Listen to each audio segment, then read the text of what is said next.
Hello mga burikat, for today's video, mga burikat, magluto tayo ng ulam.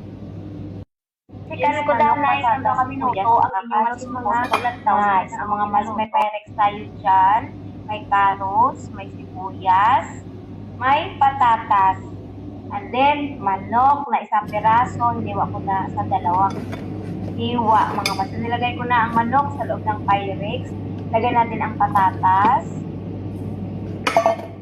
lagyan natin ang carrots, mga marites. Tingnan nyo kung anong ginagawa ko para gayahin masarap ito.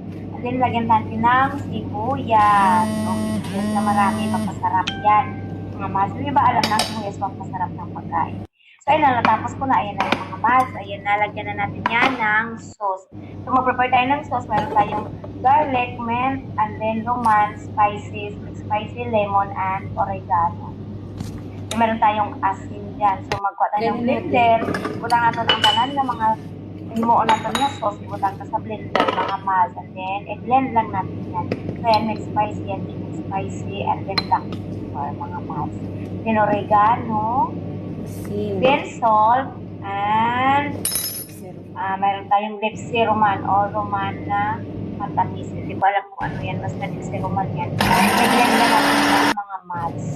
Pagkatapos ng blend, ilagay natin sa taas para sa baw mga mas. Ilagay natin ng oil, mga martes. Ang oil, pampasarap din yan para pampatulas mga martes. Hindi mo alam pampatulas yung oil yan. Para masarap din yung kinakain natin mga mas.